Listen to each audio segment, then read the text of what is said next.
ในพื้นที่กันบนล็อกเฮือนซ้ำสบายคูมือนี่ไปใส่มาใส่ก็ได้นี่เป็นที่นอนไปเราเพื่อนเรากันสบายดีเด้อที่บอแซนมันซื้อเข้ามายังดีได้มันดับนี่รถถีบมันชั้นบ่ดับโอ้ยบ่อยากคิดสภาพเลยฮะเสื้อกันหนาวห้อยตัวนี้ละทิ่มแล้วนี่เนาะทีมเอาไว้ในเฮือนสิว่าทีมอันนี้ได้เอาไว้ในเฮือนอยู่นี่เนี่ยมือในแห้งเท่าไหร่มือในเข้านะเพราะแค่มาแซ่เข้าไว้มาพื้นที่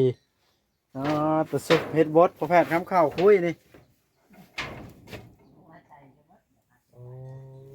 ตายแบบนี้เนาะแบบนี้แหละเฮือนสภาพคนบ่อยู่เนาะคนบ่อยู่เด้นี่เราเบิดกับพี่พอแพทย์ซื้อมานะกวดมึงดูคอยทายพนันกันเอ้าคอยว่าเบิดแล้วไปก็ว่าเบิดนี่เฮ้ยโอ้บุญหัวสากเหลื่อมบ่ได้เบิดได้มาวัดฮะหัวสากแบตแล้วน่ะอยู่พื้นเขาจะเปิดกินเห็นอยู่ก้อนชิบูหัวสากเขาซ้ำนะ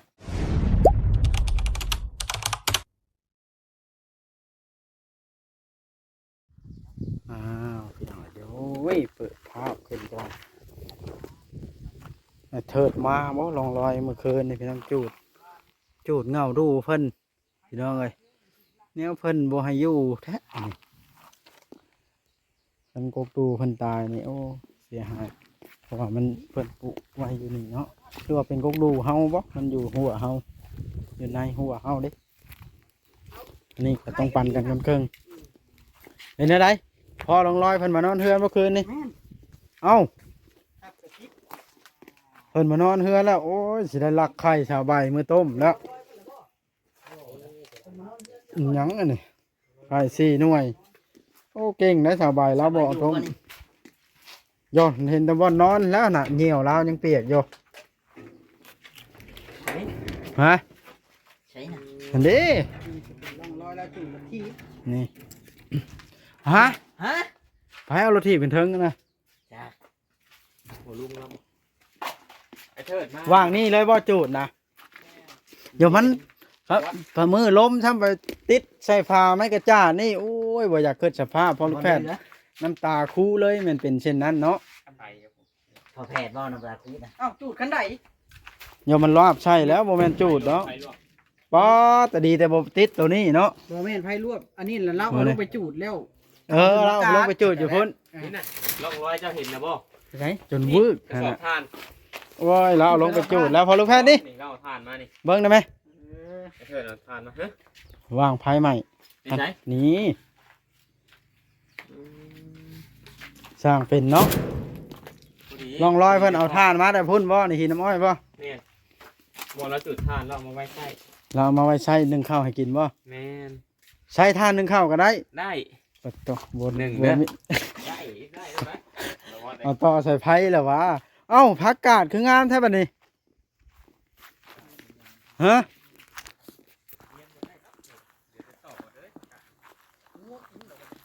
ว้าแต่ผักกาดเขียวอำซ้ำงามเป็นพุ่มอยู่บัดนี้ใบกะเพราเนาะเรือแต่ใบกะเพราบ่จ้อยก็มาบ่นี่สบายดีบ่จ้อยสบายดีไปจังไดมาจังไดนี่มานี่แท้มาเบิ่งร่องรอยสาวใบจูดเฮือนข่อยมาแล้วคือข่าวว่าไอ้เทิดมานอนเฮือนเลยมาเบิ่งว่าเพิ่นบ่ทันไปซั่นดอกเพิ่นไปละพอแพทย์คือว่าชื่อโทรศัพท์ให้โทรหาเลยนะเนาะโทรหาทุกคนเวลาอยู่ใส่พอแพทย์ถ่ายคลิปอยู่นี่นะอย่าเว้านะโทรเจ้าก็โทรนะโอ้ยเจ้าก็บันทึกจอเอาเนาะไป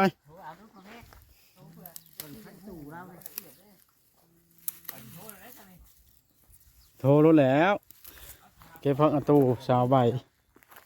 หอมทนท่วนพักอัตูเหลือแต่พักอัตูตัวงัวบกินพี่น้องโทรตามสาวใบกันพอลูกแพทย์กำลังโทรฮะใช้เพจสาวใบนะเพชรสบายหาเดือนหาก่อนเนอะนี่โอ้พอแพทย์สาวใบโทรโทรศัพท์โบฮับ นิสัย ดูส่งยังมา การ์ตูน มื้อใด นี่ สบายโทรหาเพิ่นน่ะเพิ่นบ่ยอมรับ โอ้ย ใส่ไล่ข่อยแท้นี่ข่อยโทรหาแล้วนี่ โทรได้ไหมเปิดลำโพงเด้อข่อยสิเบิ่งอยู่ว่าเราอยู่ไสตอนนี้ ไม่มีอินเทอร์เน็ต ปิดยนต์เปิดใหม่ด่วนเลย เด้อ มาบ่จ้อยอันขาตั้งน่ะคันเจ้าสิถือย่างนะข่อยสิตั้งนี่ เหนื่อยเนาะ อ่า เหนื่อยทำเหนื่อยก็เด้อ ไห้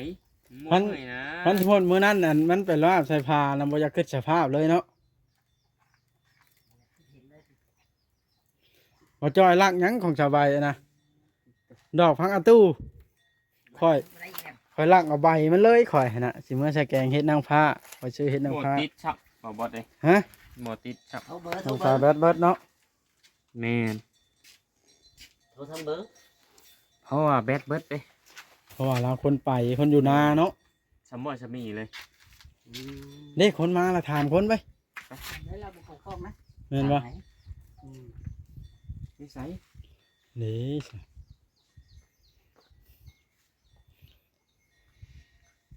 แก้ไขได้พอลูกแพทย์ต่อไป โทรได้ป่ะ หมดติดชับ นี่ก่อนจะบอกโทรทั้งเบอร์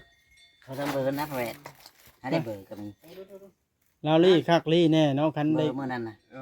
ได้ข่าวว่าสิอันจับลาวเนาะอย่าลูกไปนะพอลูกแพทย์ มาจะเอาเบอร์มาโทร โทร โทรโทรเจ้าเก็บไว้โลดเบอร์นะ แล้วคอยสิเอาให้เลยผู้ใดอยากโทรก็โทร โทรรถค่อย แน่นก็คือ แน่นโทรศัพท์ค่อยตกค่อยโทษบ่จ้อยนะ โทรบ่จอยอย่างเดียว โทษเรื่องไหนนะ ก็ต้องเอาไว้ก่อน เอายัง เอาเบอร์ ใกล้ เพราะว่าในตัวนี้น่ะมันมีเนาะแต่มันบ่ได้อยู่ซิมพี่น้อง บ่ฮู้กันแล้ว อยู่ในเครื่อง ๆมึงนี่บ่จ้อยบ่ได้ให้เลย โอ้ยาเพิ่นแล้ว เจ้าให้บ่เจ้า จะให้อยู่ เขาแพ็กผู้ถ่ายคลิปเนาะ เราเฮ็ดทายบ่ได้ตอนนี้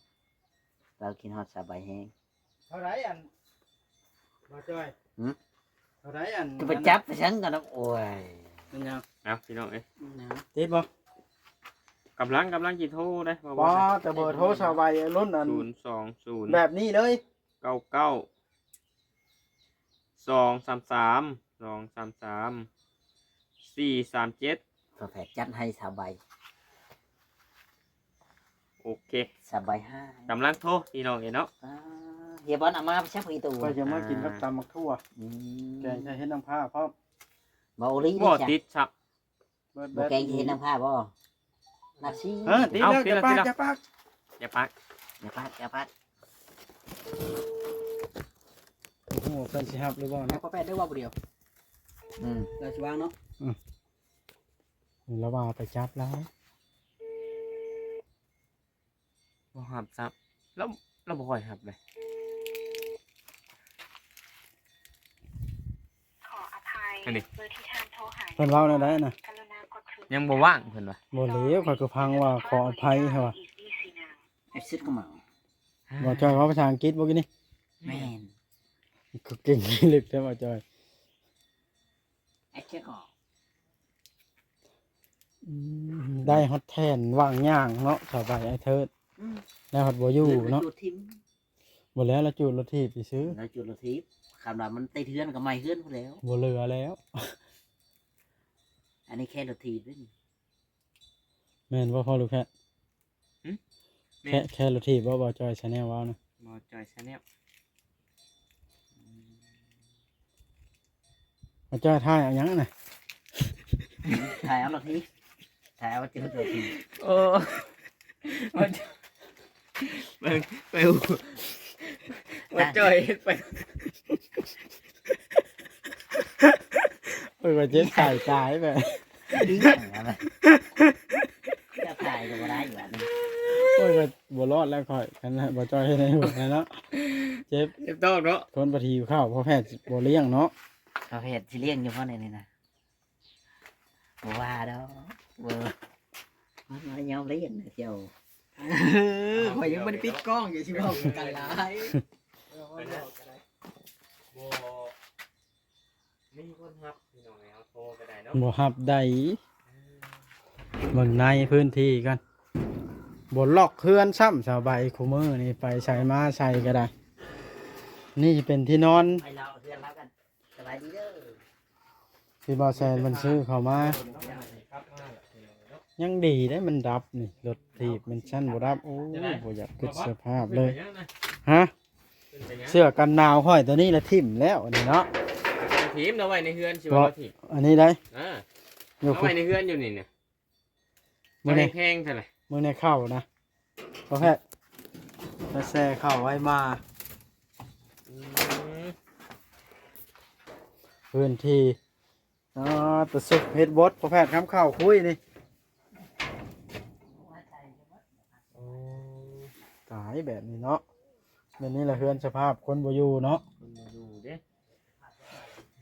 เนาะพี่น้องเอ้ยนี่เราเบิดแล้วปุ๊บที่พอแผดซื้อมานะ กวดเบิ่งดูข่อยทายพนันกันเอ้าข่อยว่าเบิดแล้ว ไปก็ว่าเบิด มันยังมืด นี่ เอ้าเปิดท้องก่อน โอ้คุณน่ะหัวสาก เหลื่อมบ่ได้เบิดเด้ มาวัด ฮะ ไอ้หัวสากแบตแล้วน่ะอยู่พื้นผมคอยจะเปิดกินเห็นอยู่ ก่อนสิบู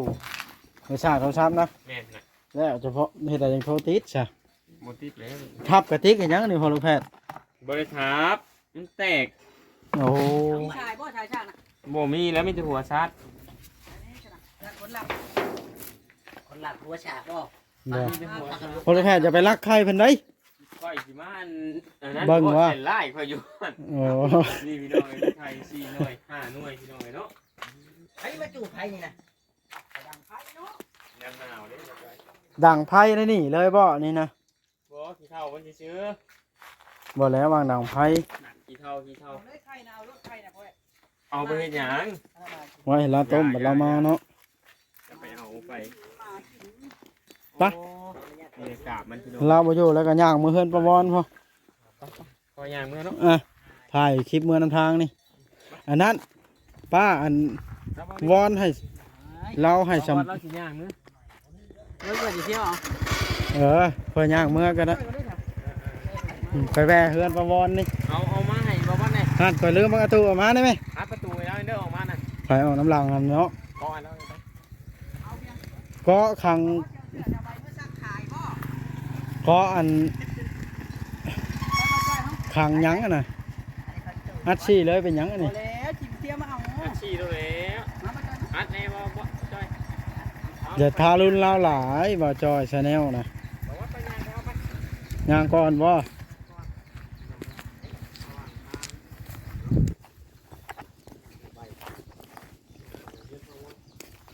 ป้าวอนป้าหยังอันนี้นะป้าเพิงห้องให้อยู่ไปหาเก็บไปแห้งไปขายได้เท่าไหร่4,000-5,000ลาวอ่ะก็ได้อันซื้ออันเลี้ยงชีพพริกเป็นนัวเรา วันไหนกะอันเขาบ่ได้ไปอันเบิ่งเคสที่ว่าครูบาเพิ่นแนะนำเนาะ เพราะว่าอีต้นได้ มันแวะเมื่อบ่ได้แวะบ่ได้ดอกรถใหญ่เนาะมันบ่มีทางฮอดเนาะ แม่น ต้องมือเอารถจักรมาก่อนเนาะ แม่นเพราะว่าอันนั้นพี่น้องเอ้ย บ่มีบนอยู่บนเช้า เป็นอีต้นบ่มีบนอยู่บนเสาและอาศัยอยู่วัด แต่ว่าเราก็สร้างคุณงามความดีไว้หลายนะ บ่ได้อยู่วัดช้ำอยู่นอกวัด อยู่นอกวัด แต่ว่าใส่กินข้าวกินน้ำเฮ็ดเวียกเฮ็ดงานอยู่วัดเนาะพี่น้องเอ้ยครูบาเพิ่นจะเป็นห่วงบัดย่านเพิ่นไปบำเพ็ญเพียรภาวนาอยู่บ่งอื่นนะ แม่น จักเราสิอยู่จังไดกินจังไดว่าซั่นถามว่ามีทางเป็นไปได้กะลองไปสัมภาษณ์แล้วเบิ่งดูเห็นว่าเพิ่นสิยอมมาสัมภาษณ์บ่ว่าเพิ่นเป็นคนที่อายกล้องแน่ว่าซั่นนะ พระออดไปทางใดกูมือคือบ่เห็นหน้าเห็นหนวดเรา ก็ออด อยู่เฮือนเราบ่ บ่ค่อยเห็นเนาะแต่ว่าเฮาก็บ่ได้เข้าไปหาเราเนาะ อ่ะ แต่ว่าบ่เห็นเราออกมาเลย จากเรา เราเห็นเราออกมาเพิ่นปาแต๋วเพิ่นปาวอนเนาะ อืม เดี๋ยวนี้บ่เห็นออกมาเลย วันนี้วันเสาร์ได้มื้อนี้เนาะ เบิดมื้อ ตลาดนาซายบ่ เบิดมื้อบ่ หรือวันอาทิตย์ตลาดวะ เจ้าคิดว่าจังได มานี่ เออ จักแล้วอันนั้นก็ได้เทื่อชั่วโมงหนึงมันเป็นวันอาทิตย์เด้อจ้ะบ่มีบ่ โอ้ยพี่น้องเอ้ยแข็งยากบอกว่า ปลาเพิงบ่นี่ บ่แม่น อยู่ไสจ้ะ มันบ่เพิ่น ปลาเพิงเนี่ยป้าแต๋วเพิ่นว่าอยากให้มาถ่ายแหน่เพิ่นว่าอีตนลาวว่าซั่น อืม พี่น้อง คนบ่มีลูกมีเต้าเนาะ นี่ นั่นแหละเข้ามาบ่มีผู้เบิ่งนั่นเด้อ พี่น้อง เพื่อนว่าเพิ่งอันนี้ ก็เป็นการทำรับ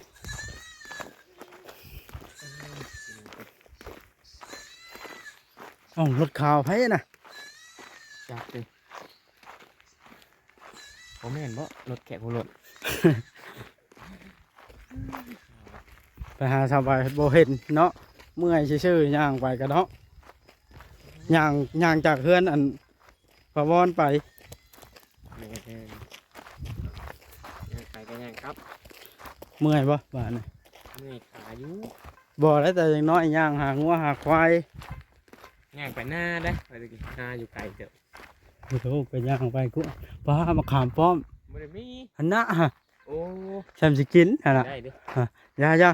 ฮะมองวะ บ่แล้วคานขึ้นเนาะ จามหมากนึงเนาะ เออ บุลกบุลาย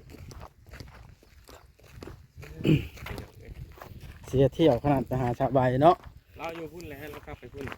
ทางไอ้น้อยไปส่งเราแล้ว อ้าวคือว่าผมมานอนเฮือนซะหักแปลกแต่เรามีรถจักรขี่จักเราขี่รถจักรไปเนาะ น่าจะเป็นรถจักรเจ้าของที่ว่าเราไปปลูกอ้อยน้ำมันแหละ เพราะว่าเราเห็นขี่รถจักรเนาะเป็นทางแหว่เฮือนป้าออดบ่ใช้ป้าออดบ่ออกมาผู้เห็นแต่ราคาเฮือนเนาะ ทางเวรใช่ปะไกลเกือบ เรื่องไหนน่ะ มดแดดนะจะเป็นช่องตา เออ ช่องวะ เออ อืม ไปได้บาทเลย กลับบ่ อ่ะ ไปซะนะโอ้มาขับป้อมผูกตัวกัน บ่อึดแถวนี่เนาะ นี่ที่ตรงนี้เนาะ ค่ำแล้วบาทนี่สิได้ไหวคืนได้บาทนี่เนาะวางลิทานี่ช่วยเพิ่นบ่ วันนี้ชวนพา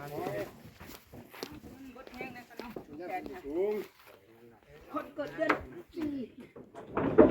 ล้ว่าก็ได้ คันแต่เจ้ามีไม้เศษจักเล็กจักหน่อยตีขันใดไว้นะกว่าถ้าเจ้าก็ได้ เพราะว่ามาเที่ยวขึ้นเที่ยวลงคู่มือได้แต่เจ้าก็แล้วเที่ยวขึ้นเที่ยวลงเองกินข้าว นั่นแหละแต่มันได้ อันนี้ปีนคู่เทื่อมันก็เมื่อยแล้ว มันเองก่อนดิโอเคพี่น้อง แจ๊บบอกผู้จับอันผู้จับ หัว ว่า เครื่องคือรุดกัน วิธีการจบคลิปนี่สวัสดีและสบายดีบ่ แม่น โอ้ต้องมีสูตรจ้ะ แจ็บเนาะ หยอกบ่หยอกบ่จอยโอเคพี่น้องไอ้คลิปนี้ก็ได้สิได้จบคลิปลงสักก่อนค่ำแล้ว สวัสดี เนาะบ่จอย ส